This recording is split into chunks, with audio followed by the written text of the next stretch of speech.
Alright, here we go guys. The day is upon us where we put the new gearbox in.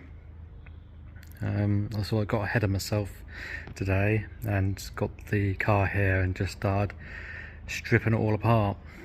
And I didn't film any of it. I planned to just put the GoPro on a time lapse, but I forgot that as well. And yeah, so sorry, that's all I can say.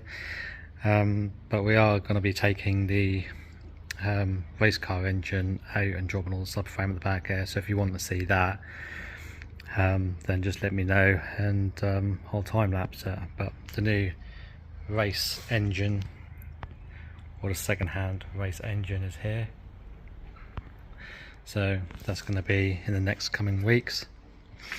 But yeah, I've got the engine out of this, or the whole subframe. As you can see, wasn't too bad. The handbrake cables were seized in the pivots, as they all do, and the I had one broken bolt for the front subframe mounts. So just show you underneath.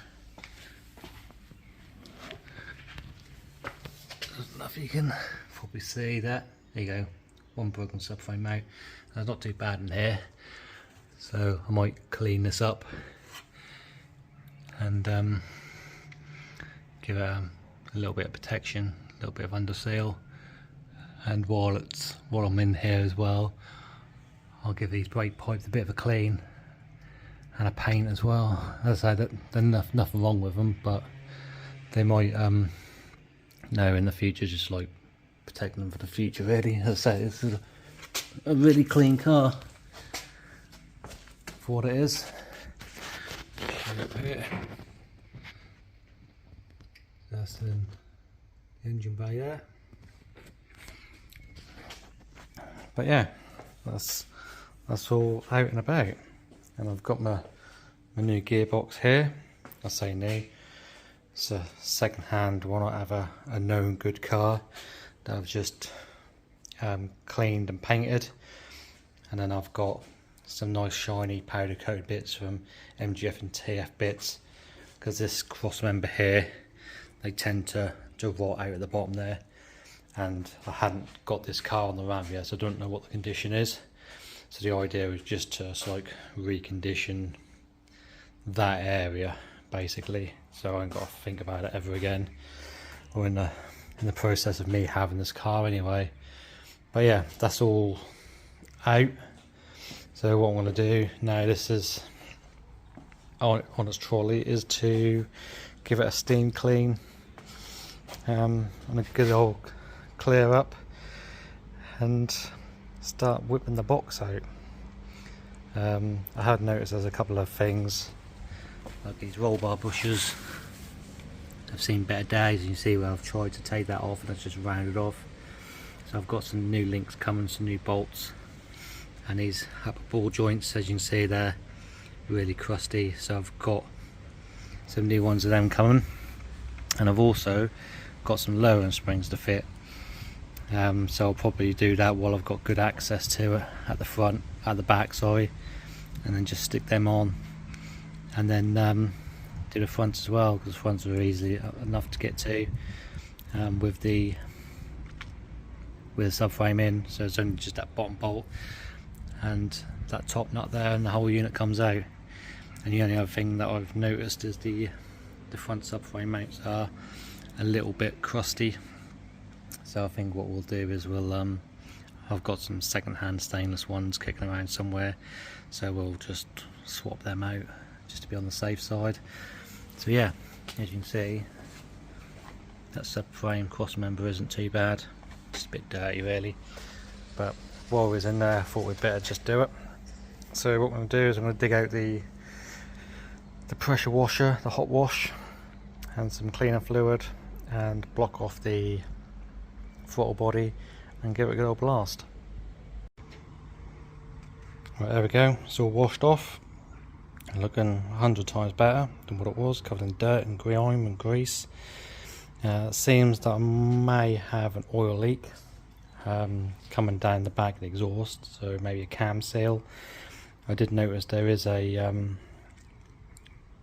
couple of invoices for cam seals in the service history, so maybe that's just residue.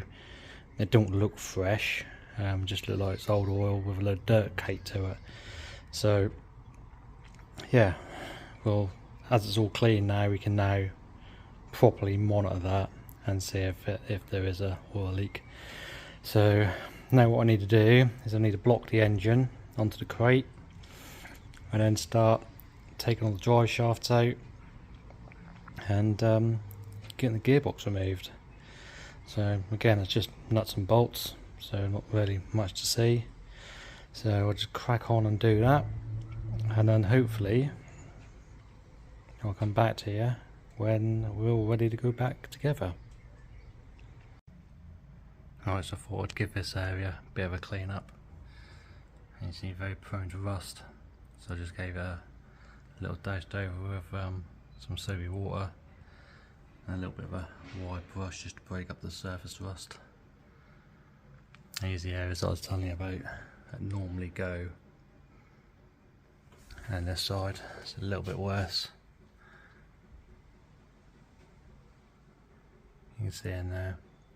But what we'll do is we'll give it a final blowout and a dry, and then we'll hit that with a little bit of under seal, just try and protect as much as we can.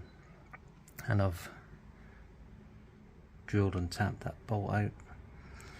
You can't really get a straight drill on that unless you've got a really long drill bit because of the sill. So I've done the best I could really with that. That's strong enough to hold. So yeah, we'll give this a few minutes to dry off, and we'll get some undersail on it. Alright, there we go. That's all undersealed up, and just hit the bottom bit here because again there's another prone area to rust. So we're just going to let that dry for an hour, and then we'll apply a second coat. Several days later. Right guys, it's gone past the weekend now, so it's now Monday. Went to MG Live yesterday, not yesterday, Saturday. So I'll show you what I picked up there. But as you can see, Friday managed to get the gearbox and everything all swapped over in the cradle. And I've got some bits turned up, some upper ball joints which need to be replaced. I've got them. I've fitted these second hand front mounts.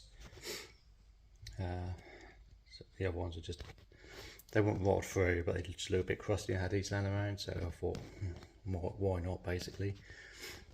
As you can see, replaced the longitudinal bar, I think it's called.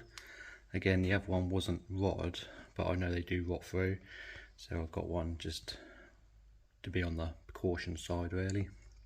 So swapped all that in, and also got the lowering springs on the rear.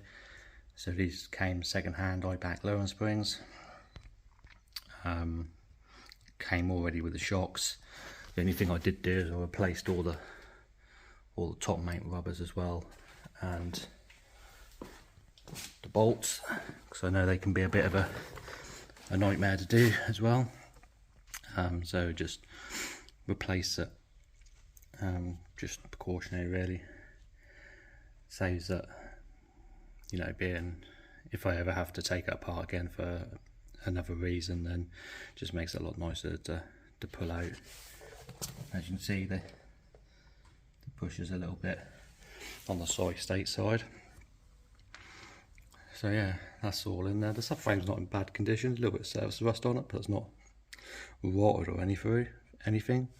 I could clean it up and paint it, but to be honest with you, what's the point? Yeah, I mean, it wouldn't take me long, but if I need to replace the whole subframe, I need to replace the whole subframe later on down the line. But we've given it a clean, so I might just give it a little bit of a coating of wax oil or something like that, or under seal, just on the really rusty bits. As you can see, zoom in a little bit more. Just surface rust. It's not rot at all, just surface rust. So that's that. Obviously I've done the under sealing, which has now had time to dry. Let me turn the light on. As you can see, that's looking a hell of a lot better now. So just under sealed all the obvious places that it normally goes in. So just cleaned up with a wire wheel and didn't go too hard at it. As you can see, there's still a little bit of corrosion in there, but it'll help protect that a little bit more. And then just gave all this area a good old clean with some citrus cleaner and a spray bottle full of hot water. As you can see, brake pipes are in lovely condition. Someone had already gone round and sprayed loads of white grease on them all, which helps preserve it. So I think what I'll do before I put all the engine back in, I'll give it a coating of just wax oil, just again to help preserve it.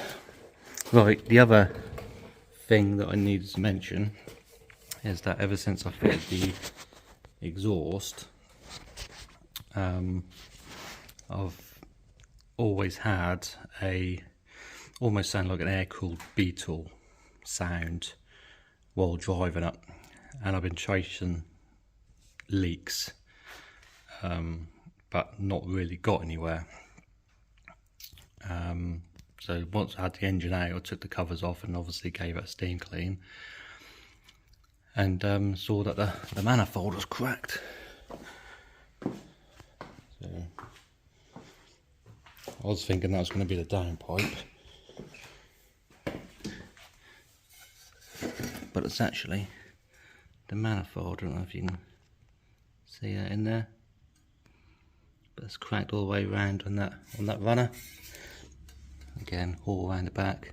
So that's my air-cooled Beetle sounding exhaust noise, where that's coming from. I knew it's going to be a leak. So what I did is originally I ordered a Mike Zateur long tube downpipe that he now makes, but that hasn't came yet. So I managed to get hold of another manifold, just a second-hand one, in preparation for when that do come. So I thought that was the flexi leaking, but turns out it wasn't, because when we pulled the exhaust off, I don't know if you can remember the last video, but we saw the innards of the flexi jammed inside the cat. So I thought that would be the flexi slightly leaking, had a little pinhole in it or something, but turns out not to be that. So yeah, I picked up this manifold from a friend, and turns out that I don't need it anymore, because I went to MG Live and come across a little find. So a nice Piper 421 manifold, picked up at, I think, a good price. So in reasonable condition. You see it's used. The flexi is still good. So still got the lambda sensor in, although it's a little bit, I think we'll have to sort these wires out to get rid of the chocolate block and actually solder them in properly. But yeah, we're going to put that in as well. The trouble is, getting these manifolds in is a bit of a headache with the engine and the frame, but I think you can do it if you take the bottom, let's see if we can, the bottom engine mount off, Then you get lever bar in there and lever it, and you can probably just squeeze it through that little gap there. As I say, there's a bit of a tight gap. I might have to take all the heat shields off, which is fine. I don't normally run the heat shields anyway, and being a road car, I don't really get too hot compared to a race car. I don't even run them on the race car. So that is that. So what I'm going to do is I'm going to start cracking on and get some bits done. Oh, the other thing I got was some drop links for the rear anti-roll bar. I ordered some with the ball joints, but only one come, and you can't actually get them bolts anymore. Unless if you get from Rimmer Brothers, then you get the Land Rover ones. And I think they're just slightly different. I think the shoulders are a little bit too long or something. So I don't think they're 100% fit. But normally, when you buy this arm here, that comes with these drop links already attached to it. And I think someone's, again, when I went to MG Live, someone had a whole box of these, so I think they just took them off the arm, sold the arm separately, and then sold these. But there we go. Yeah, I'm going to crack on and get some bits done, and then hopefully get the engine back up in its hole. So we'll catch you in a few minutes. Right, we've got the subframe all back in place. That's all sitting in there nicely. Got the top ball joints done, just need to put that shock bolt back in. So yeah, I'm just going to try and get this manifold fitted before I get too far into it, but I just need to repair some wiring. So you see it's got this chocolate block on it, so we're just going to repair this and solder the connectors on and do a proper job of it basically. There you go.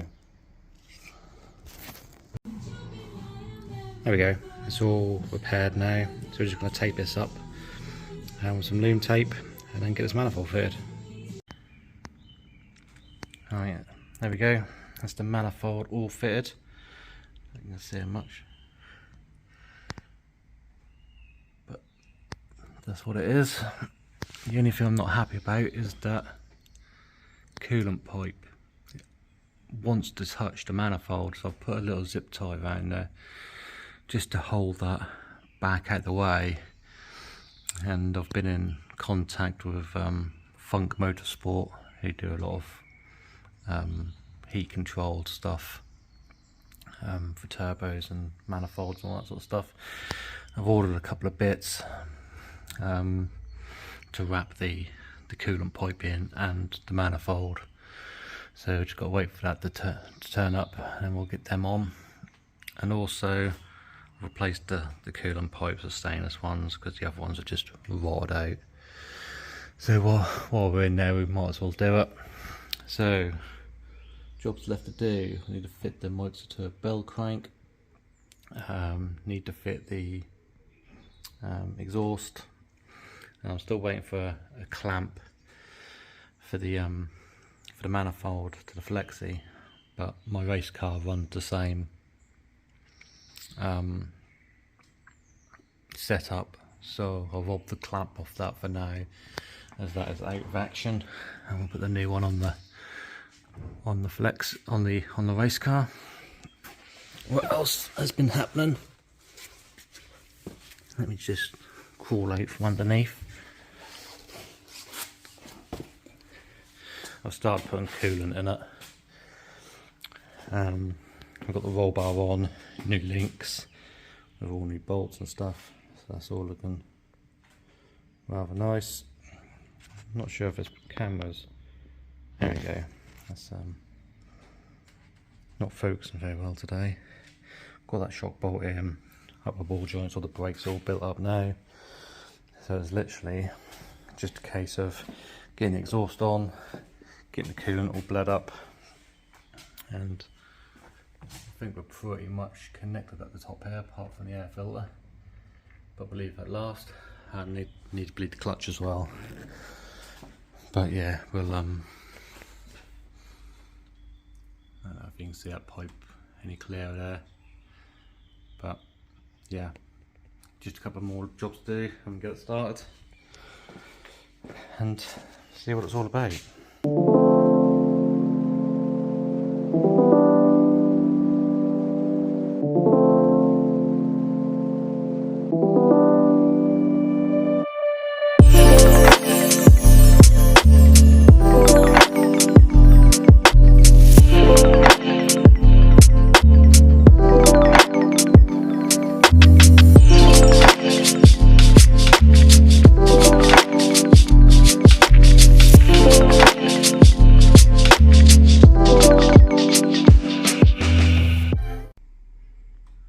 Right, I think we're ready to start. I've got coolant in, I've bled from the 3 points, just the initial bleed. Gearbox oil is in, clutch is bled, everything seems to be where it should be. So we're just gonna go start it up and hope that nothing blows up. I need to put the earth clamp on first.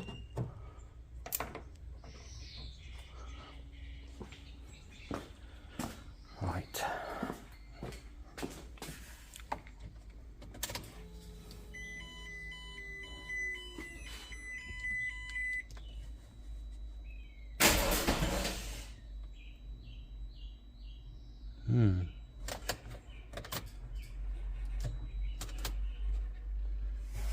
Bear with me a second.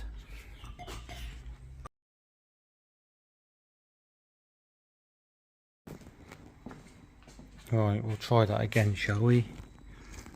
You probably can't see it, it's a bit dark down at the minute. But if you paint your gearbox, make sure to clean the face between the starter and the gearbox. It wasn't getting a very good earth. I just cranked it over and that's working now. So we'll just fire it back up again. And hopefully all is well.